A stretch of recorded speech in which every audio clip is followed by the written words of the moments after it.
All right, welcome back to For the Record, everybody. I'm Jesse Weber. I'm here with Jeanette Levy, my co-host, by the way, of the Sidebar podcast. If you want to follow anything that happens in the Johnny Depp AmberHeard defamation trial, daily recaps, check out the Sidebar podcast. It's co-hosted by both Jeanette and I. First, want to let you know there's a lunch break happening in the Johnny Depp AmberHeard defamation trial. As soon as we get a live feed back in that courtroom, we will jump back live. We're taking your questions right now during this lunch break on YouTube, Twitch, Twitter, Facebook, email. Send them over to us. We'll answer them in the next maybe 10 minutes or so before they come back. First question that we keep getting is, why are we here? Why are we in a parking garage? There are severe thunderstorms in the area, so we can't actually be outside of the courthouse like we normally are. Maybe that'll clear up. Maybe we'll actually get to be back out there later on today. We're just trying to stay safe. But Jeanette? Yes. First question we have is from Kate Pace on Twitter. Okay. Please tell me everything about the jurors' reactions to each lawyer's closing, please, because you were in the courtroom today. And that was in all caps, right? That was in all caps. Important. All caps. Yes, all caps. Okay, so when Camille Vasquez got up to begin her part of the closing argument, the jurors, she said good morning, and they all smiled at her. So it was very interesting. You know, I mentioned earlier she's wearing the white dress. I think it really makes a statement. It's very bold. So I think that they were really paying attention to everything she had to say. Other than that, they were pretty stone-faced. There were times where they were looking down, and I think they were looking at those monitors that they have there when some of the text messages were being displayed on the screen. Obviously, we saw the cupboard, the kitchen cupboard, or the kitchen cabinet video again. When that started playing after what we heard from Morgan Tremaine, I don't know if you felt it, but I felt a lot. Not that I ever really had a feeling about it. It was what it was, but it made me look at it a little bit differently, having that information about how it came in and with the copyright and how it was approved within 15 minutes. I don't know. It doesn't change the fact of what we saw in the video, and he didn't know he was being recorded. So it's, you know, that's the way I look at it. The fact that he didn't, and then it appeared she tried to hide. She put the coffee cup in front. It's like she's trying to obstruct his view of he wouldn't see it. Yes, that's what I'm saying. Like it seemed even sneakier and even more of a violation. You know, like I know you're engaged. You know, we've all been in relationships, and that's certainly not something I've ever done to any of my partners. Well, hopefully I don't experience it anyway, as you know, I'm about to get married. I'll talk to your fiance about it. So we're taking your questions right now, but to give you, we're all wondering what's in the mind of the jury. Obviously, they're probably going to be considering these closing arguments the last thing in their mind, the last thing that they hear before they go to deliberate. But you have to also wonder, are they considering Johnny Depp and AmberHeard taking the stand? Give you a sample of this. This is when Johnny Depp was on the stand explaining and responding to the sexual assault allegations. No human being is perfect, certainly not. None of us. But I have never in my life committed sexual battery, physical abuse,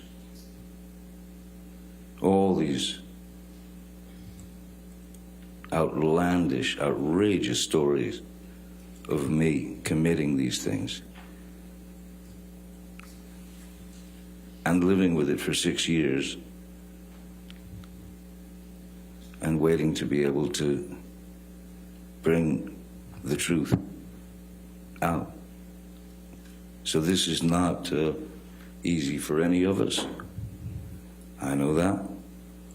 But no matter what happens, I did get here, and I did tell the truth, and I have spoken up for what I've been carrying on my back reluctantly for 6 years. All right, Johnny Depp giving one final plea to these jurors before they entered into closing arguments. All right, so Dina Dahl, we have a question from Louise Sanderson on YouTube. I am from the UK, thank you for watching, and I am confused. If you have freedom of speech, how can defamation exist? Okay, great question. So yes, it's a constitutional right, freedom of speech, but you cannot lie. That's the difference. You can say something that's true, but very bad about the person, right? You can say the worst things about your neighbor. As long as they're true, it's lawful. It doesn't matter if they lost their job because of it and people hate them because of that. So that's the restriction on the speech. We allow speech, but what you're saying has to be true. Yeah, that's a really good point, and it's an important distinction to make there. Catherine Lizardo, we have a question from YouTube from Blue Tilapia. I don't know if tilapia is supposed to be blue. I think it's supposed to be white. So don't eat it. Don't eat it. Everyone stay away from that. Sounds pretty toxic. It sounds pretty toxic. Catherine Lizardo, what happens if the jury is hung? Do you repeat the whole thing again in a few months? Well, if the jury is hung, most likely before they even get there, the judge will give them an instruction to go ahead and go back and try harder, try to deliberate. But if they're hung, you know, not really. We won't go back here. It's up to AmberHeard or Johnny Depp what they want to do in terms of procedurally. But when they're hung, they're going to say that, hey, one of the elements were not really. Well, here it's, let me back up. It's unanimous jury that's needed in Virginia. There's 7 jurors. It has to be unanimous. If even one juror says no, then in any of those elements, then whoever they say no to loses. It's either Johnny Depp or AmberHeard. And Catherine Lizardo, you actually answered another one of our followers' questions about whether it has to be unanimous. All right, Anjanette, I have a question for you from Twitch. Okay. Never enough kitties? There's never really enough kitties when you really think about it. How did you or the courtroom react when Rottenborn in his closing argument said the statement that if Amber chopped Johnny Depp's finger off with an axe, that wouldn't matter? I was kind of like, really? It wouldn't? I mean, seriously, why do you say it wouldn't? I mean, it goes to the whole argument about, I mean, the whole,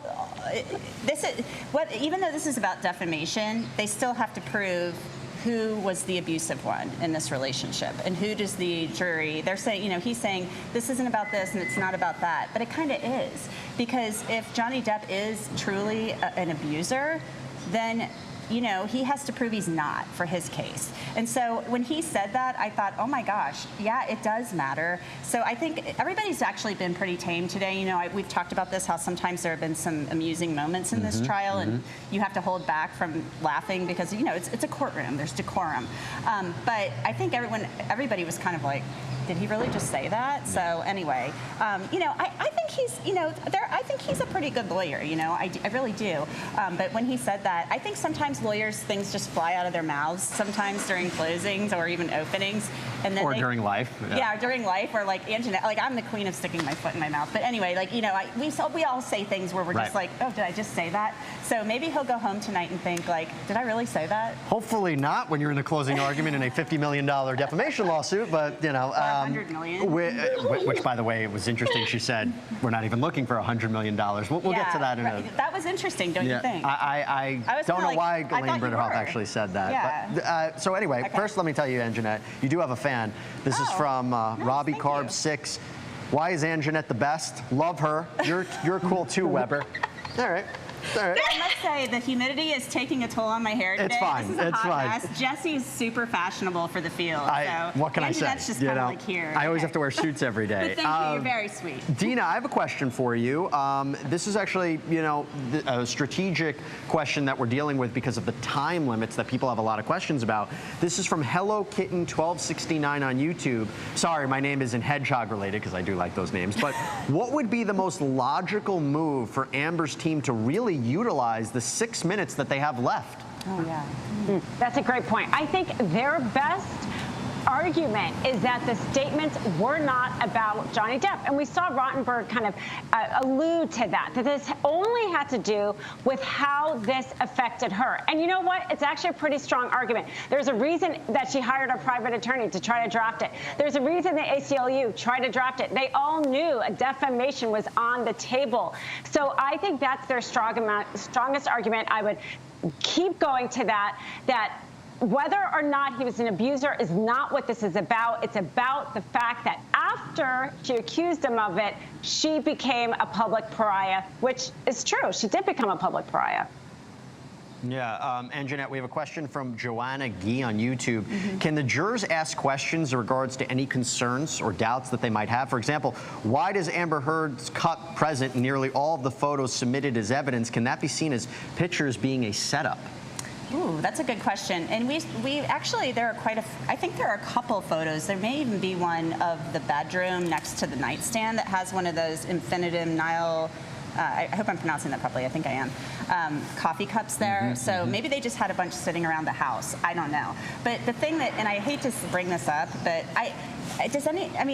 so apparently, and you people on social media brought this to my attention, apparently you can snort cocaine with a tampon applicator. Did you see that sitting there? I also bet you never thought that sentence would come out of your mouth ever in life. I never did. There are a lot of things that I've tweeted and never said on television until now, but hey, when in Rome, right? Right. So, but you know, I don't know if I really see Johnny Depp snorting.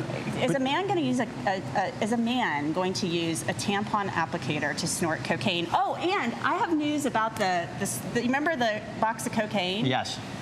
So apparently, guys, this is some news. I didn't put it out there because I was trying to get this story. There's this guy named Sterling Assault, and he put it on Instagram. He designed that box. Oh, really? It's for jewelry. It's for an eyeball pendant. You know what's interesting is if It's people not have for- watching the trial, yeah. they've been coming out and There's all this commenting, stuff coming and out, people have right? seen it. Well, I'm forgetting Morgan Knight, who came forward and commented on it. But they said he wanted 15 minutes of fame. Yeah. Well, no, Or- that was the TMZ No, guy. it was both of them, Was wasn't it Morgan Tremento? and they both wanted to be. And then yesterday, Amber called it the Johnny Depp show. That's right. That's right. Exactly right. Okay. All right. So I just got word we can jump live right now. We're going to back to the closing arguments in the Johnny Depp AmberHeard defamation trial. Thank you so much for the questions, everybody.